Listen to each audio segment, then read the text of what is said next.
Bismillahirrahmanirrahim. Assalamualaikum warahmatullahi wabarakatuh. Selamat datang kembali, selamat berjumpa kembali dengan kisah Islam.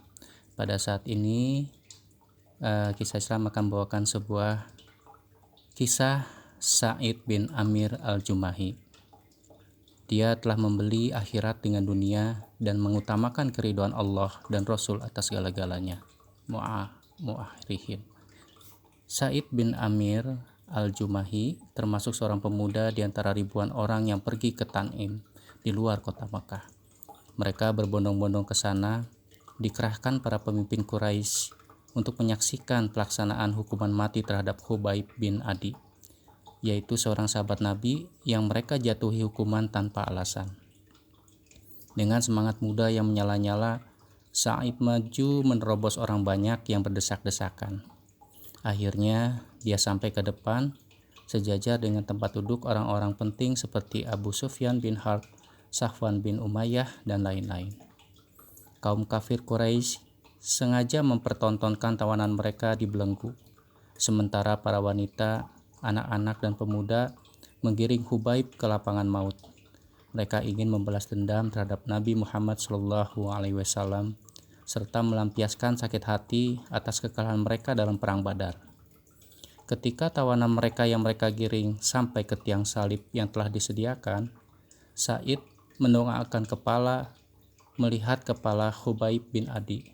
Sa'id mendengar suara Khubayb berkata dengan mantap, "Jika kalian bolehkan, saya ingin sholat 2 rakaat sebelum saya kalian bunuh." Kemudian Sa'id melihat Khubayb menghadap kiblat ke Ka'bah. Dia sholat 2 rakaat. Alangkah bagus dan sempurna sholatnya itu. Sesudah sholat, Khubayb menghadap kepada para pemimpin Quraisy seraya berkata, "Demi Allah, seandainya kalian tidak akan menuduhku melama-lamakan sholat untuk melambat-lambatkan waktu karena aku takut mati, niscaya saya akan sholat lebih banyak lagi."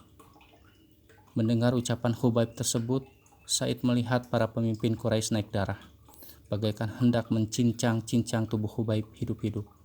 Kata mereka, "Sukakah engkau Muhammad menggantikan engkau, kemudian engkau kami bebaskan?" "Saya tidak ingin bersenang-senang dengan istri dan anak-anak saya sementara Muhammad tertusuk duri," jawab Khubayb mantap. Bunuh dia, teriak orang banyak. Sa'id melihat Khubayb telah dipakukan ke tiang salib. Dia mengarahkan pandangannya ke langit sambil mendoa, "Ya Allah, hitunglah jumlah mereka, hancurkan mereka semua, jangan disisakan seorang jua pun." Tidak lama kemudian Khubayb menghembuskan napasnya yang terakhir di tiang salib. Sekujur tubuhnya penuh dengan luka-luka karena tebasan pedang dan tikaman tombak yang tak terbilang jumlahnya. Kaum kafir Quraisy kembali ke Mekah biasa-biasa saja, seolah-olah mereka telah melupakan peristiwa maut yang merenggut nyawa Khubayb dengan sadis. Tapi Sa'id bin Amir al-Jumahi yang baru meningkat usia remaja tidak dapat melupakan Khubayb walau agak sedetik pun, sehingga dia bermimpi melihat Khubayb menjelma di hadapannya. Dia seakan-akan melihat Khubayb sholat 2 rakaat dengan khusyuk dan tenang di bawah tiang salib. Seperti terdengar olehnya rintihan suara Khubayb mendoakan kaum kafir Quraisy. Karena itu Sa'id ketakutan kalau Allah Subhanahu wa Ta'ala segera mengabulkan doa Khubayb sehingga petir dan halilintar menyambar kaum Quraisy. Keberanian dan ketabahan Khubayb menghadapi maut mengajarkan pada Sa'id beberapa hal yang belum pernah dia ketahui selama ini. Pertama, hidup yang sesungguhnya ialah hidup berakidah, beriman, kemudian berjuang mempertahankan akidah itu sampai mati. Kedua, iman yang telah terhunjam dalam di hati seseorang dapat menimbulkan hal-hal yang ajaib dan luar biasa. Ketiga, orang yang paling dicintai Khubayb ialah sahabatnya, yaitu seorang nabi yang dikukuhkan dari langit. Sejak itu Allah Subhanahu wa Ta'ala membukakan hati Sa'id bin Amir untuk menganut agama Islam. Kemudian dia berpidato di hadapan khalayak ramai menyatakan, alangkah bodohnya orang Quraisy menyembah berhala. Karena itu dia tidak mau terlibat dalam kebodohan itu. Lalu dibuangnya berhala-berhala yang dipujanya selama ini. Kemudian diumumkannya bahwa mulai saat itu dia masuk Islam. Tidak lama sesudah itu, Sa'id menyusul kaum muslimin hijrah ke Madinah. Di sana dia senantiasa mendampingi Nabi Shallallahu Alaihi Wasallam. Dia ikut berperang bersama beliau. Mula-mula dalam peperangan Khaybar. Kemudian dia selalu turut berperang dalam setiap peperangan berikutnya. Setelah Nabi Shallallahu Alaihi Wasallam berpulang ke rahmatullah, Sa'id tetap menjadi pembela setia Khalifah Abu Bakar dan Umar. Dia menjadi teladan satu-satunya bagi orang-orang mukmin yang membeli kehidupan akhirat dengan kehidupan dunia. Dia lebih mengutamakan keridhaan Allah dan pahala daripadanya di atas segala keinginan hawa nafsu dan kehendak jasad. Kedua, Khalifah Rasulullah Abu Bakar dan Umar bin Khattab mengerti bahwa ucapan-ucapan Sa'id sangat berbobot dan takwanya sangat tinggi. Karena itu keduanya tidak keberatan mendengar dan melaksanakan nasihat-nasihat Sa'id. Pada suatu hari di awal pemerintahan Khalifah Umar bin Khattab, Sa'id datang kepadanya memberi nasihat. Kata Sa'id, "Ya Umar, takutlah kepada Allah dalam memerintah manusia. Jangan takut kepada manusia dalam menjalankan agama Allah. Jangan berkata berbeda dengan perbuatan, karena sebaik-baik perkataan ialah yang dibuktikan dengan perbuatan. Hai Umar, tunjukkanlah seluruh perhatian Anda kepada urusan kaum muslimin, baik yang jauh maupun yang dekat. Berikan pada mereka apa yang Anda dan keluarga sukai. Jauhkan dari mereka apa-apa yang Anda dan keluarga Anda tidak sukai. Arahkan semua karunia Allah kepada yang baik. Jangan hiraukan cacian orang-orang yang suka mencaci." "Siapakah yang sanggup melaksanakan semua itu, hai Sa'id?" tanya Khalifah Umar. "Tentu orang seperti Anda. Bukankah Anda telah dipercayai Allah memerintah umat Muhammad ini? Bukankah antara Anda dengan Allah tidak ada lagi suatu penghalang?" Jawab Sa'id meyakinkan. Pada suatu ketika, Khalifah Umar memanggil Sa'id untuk diserahi suatu jabatan dalam pemerintahan. "Hai Sa'id, engkau kami angkat menjadi gubernur di Hims," kata Khalifah Umar. "Wahai Umar, saya memohon kepada Allah, semoga Anda tidak mendorong saya condong kepada dunia," kata Sa'id. "Celaka engkau," balas Umar marah. "Engkau pikulkan beban pemerintahan ini di pundakku, tapi kemudian engkau menghindar dan membiarkanku repot sendiri." "Demi Allah, saya tidak akan membiarkan Anda," jawab Sa'id.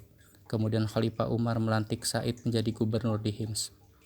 Sesudah pelantikan, Khalifah Umar bertanya kepada Sa'id, "Berapa gaji yang kau inginkan?" "Apa yang harus saya perbuat dengan gaji itu, ya Amirul Mukminin?" jawab Sa'id balik bertanya. "Bukankah penghasilan saya dan Baitul Mal sudah cukup?" Tidak berapa lama setelah Sa'id memerintah di Hims, sebuah delegasi datang menghadap Khalifah Umar di Madinah.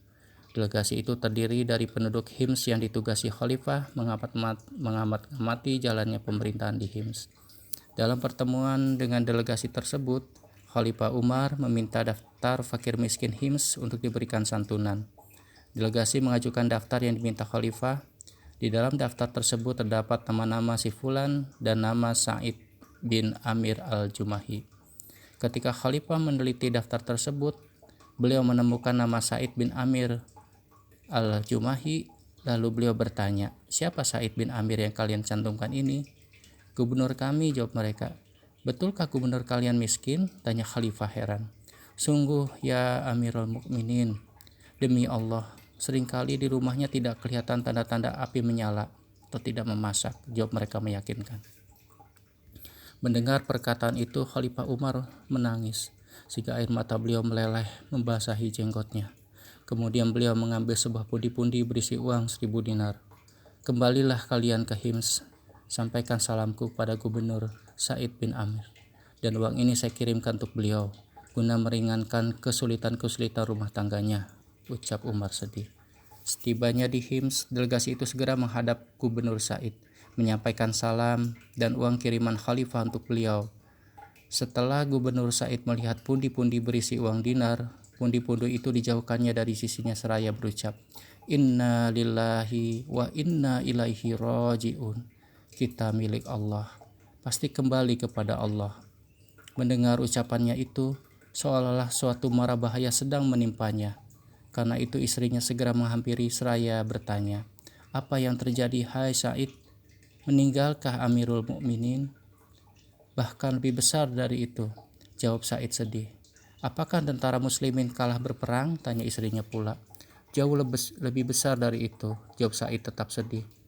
"Apa pula lah gerangan yang lebih dari itu?" tanya istrinya tak sabar. Dunia telah datang untuk merusak akhiratku. Bencana telah menyusup ke rumah tangga kita, jawab Said mantap. Bebaskan dirimu daripadanya, kata istri Said memberi semangat, tanpa mengetahui perihal adanya pundi-pundi uang yang telah dikirimkan Khalifah Umar untuk pribadi suaminya. Maukah engkau menolongku berbuat demikian? Tanya Said. Tentu, jawab istrinya bersemangat. Maka Said mengambil pundi-pundi uang itu, lalu disuruhnya istrinya membagi-bagi kepada fakir miskin.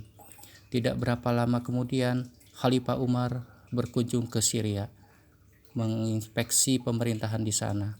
Dalam kunjungannya itu beliau menyempatkan diri singgah di Hims.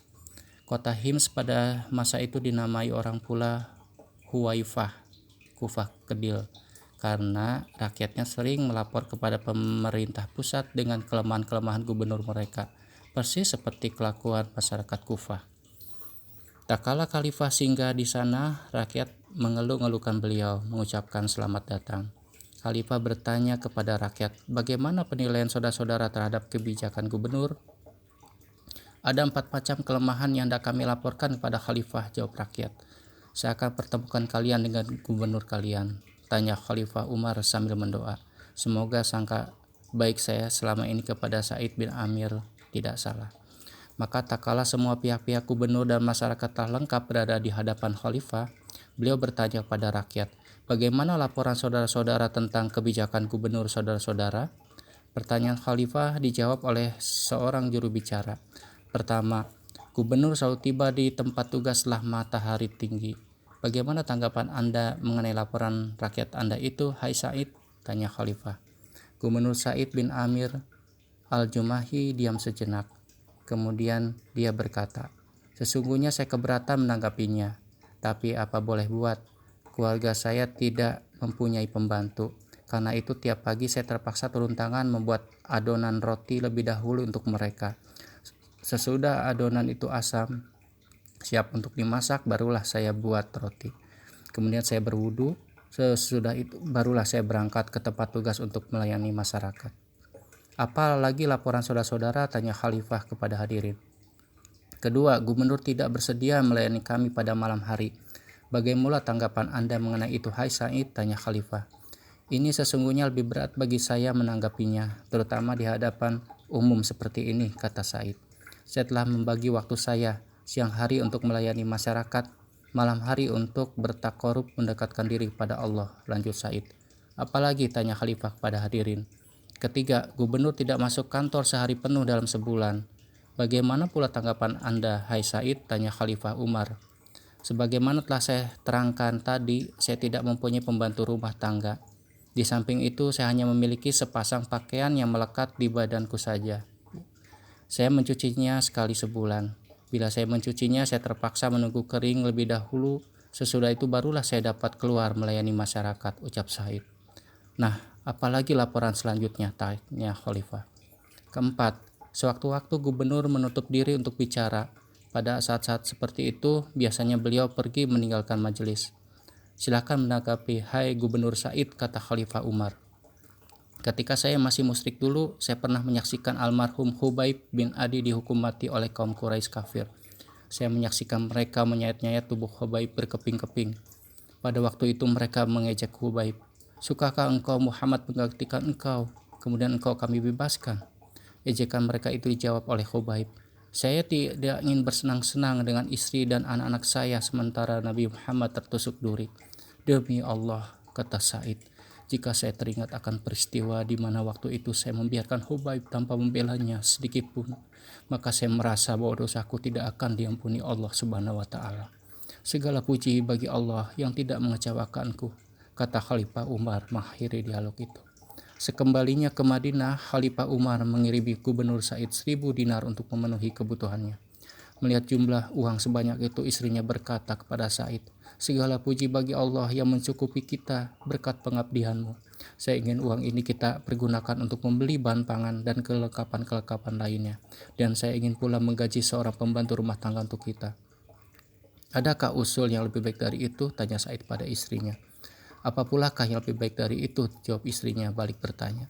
Kita bagi-bagikan saja uang ini kepada rakyat yang membutuhkannya. Itulah yang lebih baik bagi kita, jawab Said. Mengapa? Tanya istrinya. Dengan begitu berarti kita mendepositkan uang ini kepada Allah. Itulah cara yang lebih baik, kata Said. Baiklah kalau begitu, kata istrinya. Semoga kita dibalasi Allah dengan balasan yang paling baik. Sebelum mereka meninggalkan majelis itu, uang itu dimasukkan Said ke dalam beberapa pundi, lalu diperintahkannya kepada salah seorang keluarganya. Pundi ini berikan kepada janda si fulan, pundi ini kepada anak yatim si fulan, ini kepada si fulan yang miskin, dan seterusnya. Semoga Allah Subhanahu wa Ta'ala meridhoi Said bin Amir al-Jumahi. Dia telah membeli akhirat dengan menghindari godaan kemewahan dunia dan mengutamakan keridhaan Allah serta pahala yang berlipat ganda di akhirat. Terima kasih yang sudah menyaksikan tayangan berikut. Assalamualaikum warahmatullahi wabarakatuh.